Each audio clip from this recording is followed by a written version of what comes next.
नमस्कार बंधु माने आजिर एही कार्यक्रम को आपण मानकु स्वागत।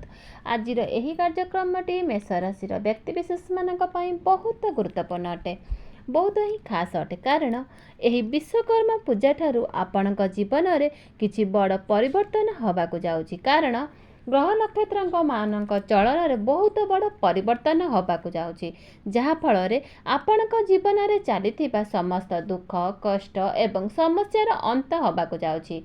तो खूब शीघ्र आपणक अनेक इच्छा मध्य पूर्ण होबाकु ही जाउछि। तो बंधु माने एही विश्वकर्मा पूजा ठारू आपणक जीवन रे केउ सब परिवर्तन हबाकु जाउछि सेही विषय जानिबा पई आपण माने भिडियोटी को शेष पर्यंत निहाती देखंतु एवं भिडियोटी को लाइक करी चैनलटी को सब्सक्राइब कर दियंतु। कमेंट बॉक्स रे भक्ति एवं श्रद्धार सहित जय श्री जगन्नाथ जय माँ लक्ष्मी निश्चित लिखंतु।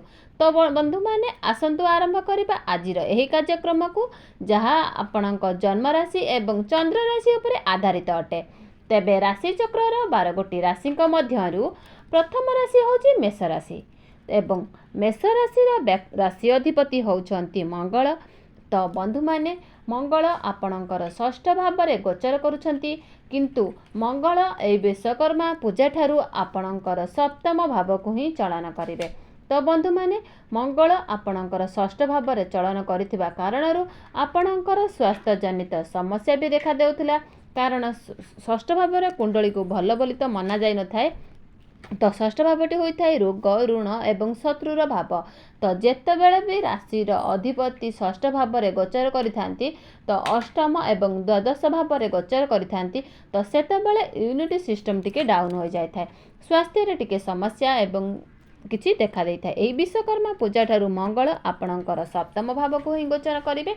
मंगलकर दृष्टि आपणकर प्रथम भाव उपर ही रहिबो, तेणु स्वास्थ्य आपणकर बहुत भल रहिबो। पूर्वरु स्वास्थ्य जनित समस्या आपण जहाँ भी किछि लागी रहिथिला से सब दूर हो जिवो। निज आपण को स्वास्थ्य बोली निज अनुभव करिवे। तो आपणक इम्यूनिटी सिस्टम मध्य स्ट्रांग रहिबो।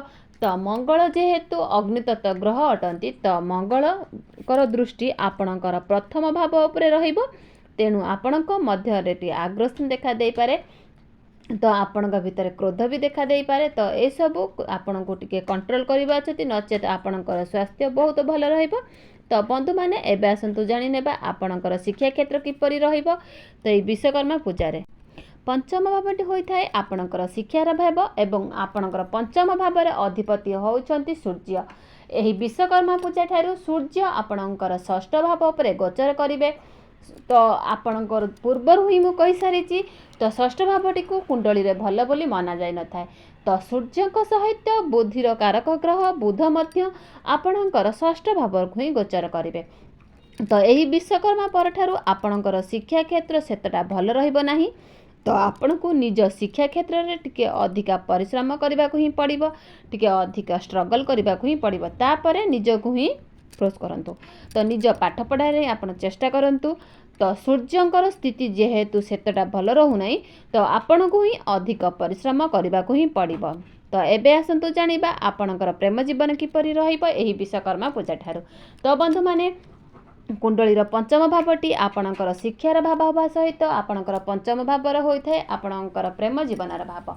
तो आपणकर पंचम भावर अधिपति होउछंती सूर्य एवं एही विश्वकर्मा पूजा ठारू सूर्य आपणकर षष्ठ भाव ही गोचर करिवे, किंतु आपणकर प्रथम भावर अधिपति कर मंगल आपणकर सप्तम भाव ही गोचर करिवे। तो सूर्य एवं मंगलंकर एक भावर कनेक्शन ही रहउची। तो निश्चित भाव में आपणकर एहा फल रे आपणक भितर टिके मिस अंडरस्टैंडिंग मध्य रही पारे। तो मिस कम्युनिकेशन मध्य आपणक भितर टिके रही पारे। तो मंगलंकर दृष्टि आपणकर प्रथम भाव उपरे रहिथिबा हेतु आपणको आपणकर आग्रेशन क्रोध उपरे मध्य नियंत्रण रखिबा को ही पड़िबो। तो छोट छोट कथा को लेकिन आपण आर्गुमेंट करिबा, छोट छोट कथा को लेकिन बड़ करिबा, ए सब ठारू आपण टिके दूरे रहिबार ही अछि। जेते पारिबे आपण को निज भितर अंडरस्टैंडिंग टिके भल रखिबा को हबो। तो आपण को आपणकर प्रेम जीवन उपरे टिके विशेष ध्यान रखा पड़ो। जेमिति आपणक मध्य लड़ाई झगड़ा न हुए सेमिति आपण ध्यान रखा ही पड़ो। तो एबे आसंतु जानि नेबा आपणकर वैवाहिक जीवन किपरि रहिबो एही विश्वकर्मा पूजा ठारू। तो बंधु माने कुंडलीर सप्तम भावटी होइथाय आपणकर वैवाहिक जीवनर भाव।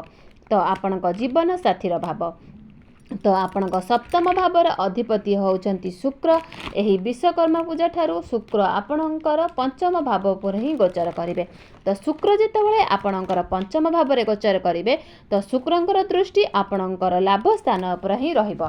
तो वैवाहिक जीवन आपणकर विश्वकर्मा ठारू आपणकर बहुत भल रहिबो। तो आपणकर लाइफ पार्टनरंकर कैरियर रे पर्सनल लाइफ रे प्रोफेशनल लाइफ रे आपणकर ग्रोथ देखा ही पाइबे। तो आपण दुई जन मिसी कौन बुलवाक जाई पारंती। तो आपणक दुई जनक भितर किछि घर पाई मध्य किणाकिणी भी करि पारंती। तो पूर्वरु जदि आपणकर वैवाहिक जीवन रे किछि कौनसी प्रकार समस्या रहितला तो आपणक मध्य रे कौनसी प्रकार मतांतर मनांतर रहितला तो वैचारिक मध्य मिसअंडरस्टैंडिंग आपन भितर थिला से सब किछि दूर हो जिवो। तो आपणक मध्य भूल बुझामणा ठीक रहिबो। तालमेल भी भल रहिबो। तो आपणक दुई जनक भितर भल पाइबा मध्य बढ़िबो। आपण परस्पर को ही बुझी पारिबे। तो वैवाहिक जीवन आपणकर सुखमय ही हबो।